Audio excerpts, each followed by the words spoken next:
another major story tonight, a break in the Unabomber case. FBI agents are searching the Montana cabin of former mathematics professor Ted Kaczynski.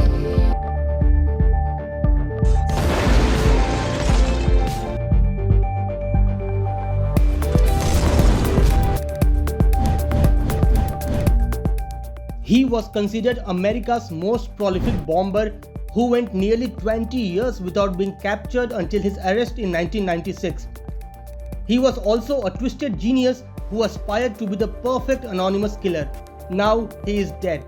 Theodore Ted Kaczynski, the Harvard-educated mathematician who retreated to a shack in the Montana wilderness and ran a 17-year bombing campaign that killed 3 people and injured 23 others, died yesterday.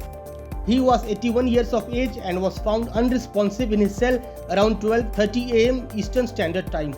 He was transported to a local hospital where he was pronounced dead according to the Federal Bureau of Prisons. The cause of death has not been made official yet. He was named Unabomber by the FBI because of the Unabomber cases, a code name for the university and airline bombing cases and targets. He went on trial in Sacramento, California, where the key issue was not his guilt but his sanity and whether he would be spared the death penalty. He had pleaded guilty to murder in exchange for life in prison without parole in 1998. Before his transfer to the prison medical facility, Kaczynski had been held in the federal Supermax prison in Florence, Colorado since May 1998, when he was sentenced to 4 life sentences plus 30 years for a campaign of terror that set universities across the United States on edge. He admitted committing 16 bombings between 1978 and 1995, permanently maiming several of his victims. Years before the September 11 attacks and the anthrax mailing, the Unabomber's deadly homemade bombs changed the way Americans posted packages and boarded planes, even virtually shutting down air travel on the US West Coast in July 1995.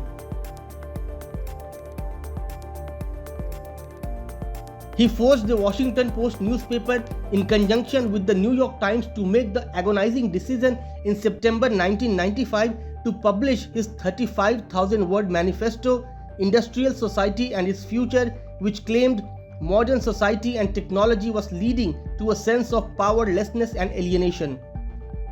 The first line of the manifesto read, "The Industrial Revolution and its consequences have been a disaster for the human race."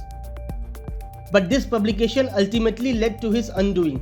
Kaczynski's brother David and David's wife Linda Patrick recognized the treatise's tone and tipped off the FBI, which had been searching for the Unabomber for years in the nation's longest and costliest manhunt. Authorities in April 1996 finally found him in a 10 by 14-foot plywood and tar paper cabin outside Lincoln, Montana that was filled with journals, a coded diary, explosive ingredients, and 2 completed bombs.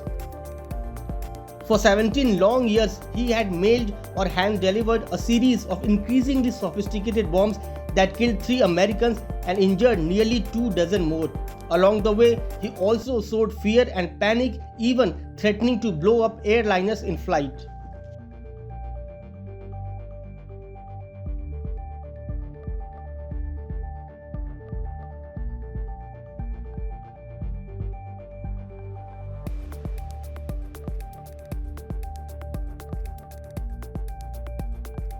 Subscribe to Oneindia channel and never miss an update.